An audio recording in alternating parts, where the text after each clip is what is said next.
Allez, on plonge directement dans le vif du sujet. Bienvenue dans cette nouvelle analyse où l'on réalise aujourd'hui un véritable audit de conformité, une étape absolument vitale pour tout organisme employeur. On a souvent tendance à considérer que la rédaction d'un règlement intérieur d'entreprise, le fameux RIE, c'est une simple formalité administrative, un truc de routine. Eh bien, c'est une erreur de perception monumentale. Ce document, c'est un acte juridique ultra puissant. Et s'il est mal rédigé, ou s'il tente d'outrepasser ses limites, au lieu de protéger l'entité, il l'expose à des sanctions extrêmement sévères. Aujourd'hui, on va décortiquer ensemble les données factuelles de la loi 90-11 pour vraiment s'assurer que les pratiques internes sont irréprochables sur le plan légal. Une donnée frappante s'impose d'emblée, 100%.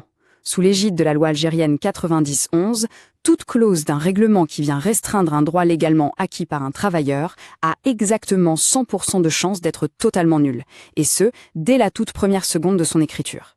Ce n'est pas une simple hypothèse ou une question de libre interprétation devant un juge, non, c'est une certitude mathématique et juridique implacable que l'on va examiner en profondeur. Pour cartographier ces pièges, notre parcours s'articule en 6 étapes bien précises. 1. Le piège des clauses nulles. 2. La pyramide des normes. 3. Les 4 catégories d'infractions. 4. Des cas pratiques en entreprise. 5. Le double contrôle légal. Et enfin 6. Conséquences et sanctions. On attaque tout de suite avec notre première section, le piège des clauses nulles, à travers l'article 78. Il est fondamental de comprendre qu'un règlement intérieur mal ficelé n'est pas juste un document incomplet, c'est une vulnérabilité juridique majeure. C'est littéralement une bombe à retardement au cœur des relations de travail. Si on lit les termes mêmes de l'article 78 de la loi 90-11, qui est la référence absolue ici, la règle est formelle. Toute clause limitant les droits est nulle et de nul effet. La loi ne dit absolument pas que la clause fautive doit être un peu modifiée ou suspendue le temps d'en discuter. Non, la sanction, c'est la nullité absolue d'ordre public. En clair, la disposition est considérée comme strictement inexistante à l'instant même où l'encre sèche sur le papier. Même pas besoin qu'un tribunal intervienne pour le constater. Ce qui nous amène à notre deuxième section, la fameuse pyramide des normes, la hiérarchie juridique. Ce qui est vraiment captivant ici, c'est la façon dont la loi opère selon une mécanique d'horlogerie incontournable. Le système en fait fonctionne comme une pyramide à 6 niveaux. Tout en haut, au sommet intouchable, on trouve la Constitution. Ensuite, on descend vers les lois, les décrets et les conventions collectives. Et c'est seulement au niveau 5 que vient se positionner le règlement intérieur, juste un cran au-dessus du contrat de travail individuel. Cette fameuse position au niveau 5 illustre une règle d'or inflexible. Le règlement interne ne peut sous aucun prétexte chuter en dessous des standards et des protections établis par les niveaux 1 à 4 qui sont au-dessus de lui. Et cette hiérarchie, elle repose sur un concept fondamental, le principe de faveur. C'est purement et simplement la pierre angulaire du droit du travail. Ce principe dicte que la condition la plus favorable au travailleur va toujours l'emporter dans cette pyramide. Les normes minimales, fixées par la loi ou par une convention collective, ce sont des points de départ. C'est une base solide, un plancher de droit protecteur, et absolument jamais un plafond qu'il serait interdit de dépasser ou permis de rabaisser. On passe à la section 3, les 4 catégories d'infractions, ou autrement dit, les interdits. Ce sont précisément ces tentatives de contournement de la pyramide qui font sonner les alarmes lors des audits de l'inspection du travail. Et on s'aperçoit que les clauses illicites tombent presque systématiquement dans 4 grandes catégories. Premièrement, les clauses contraires aux lois et règlements directs. Deuxièmement, celles qui s'opposent frontalement aux conventions collectives déjà validées. Troisièmement, les clauses à caractère discriminatoire, basées par exemple sur l'âge ou le genre. Et quatrièmement, des clauses un peu plus subtiles mais très dangereuses qui viennent restreindre les droits procéduraux essentiels du travailleur, notamment en matière de discipline.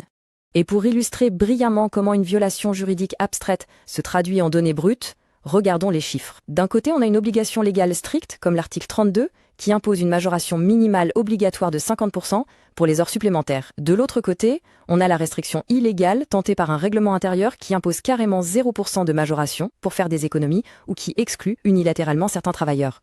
Cette différence chiffrée, ce n'est pas une petite erreur de calcul, c'est l'infraction pure et simple matérialisée. On entre dans le concret avec la section 4, des cas pratiques en entreprise pour un véritable audit visuel. L'idée, c'est d'appliquer ces règles abstraites directement à des scénarios concrets de la vie professionnelle. Prenons une clause illicite ultra classique, celle qui impose une modification unilatérale des horaires sans aucun préavis, en violation totale du droit à la stabilité. Face à ça, la seule formulation correcte et conforme exige un délai de prévenance raisonnable établi par la voie de la négociation. C'est l'unique moyen de trouver un juste équilibre entre les impératifs opérationnels de la direction et le respect des droits des effectifs. Voici un autre cas pratique. Et attention, celui-ci est extrêmement sensible sur le plan financier. Imaginons une règle interne qui impose une pénalité de 2 jours de salaire pour un seul jour d'absence injustifiée. Ça se traduirait par exemple par une retenue arbitraire de 5000 DA. La loi est intransigeante là-dessus. Retenir un montant supérieur à la durée réelle de l'absence, c'est une amende pécuniaire pure et simple. Or, les amendes privées n'existent pas dans la loi. Les risques de sanctions pour l'employeur liés à des saisies abusives en dinars sont colossaux. Parfois, il faut accepter que la seule solution légale, c'est l'effacement total. Si on tombe sur une clause stipulant que le travailleur renonce par avance à son droit de recours judiciaire en cas de licenciement pour faute grave, eh bien, c'est une attaque directe contre un droit inaliénable. Dans ce cas, la formulation correcte est radicale, on raie et on supprime totalement la clause du document. Toute tentative de limiter ce droit fondamental n'est morte, frappée de nullité d'office.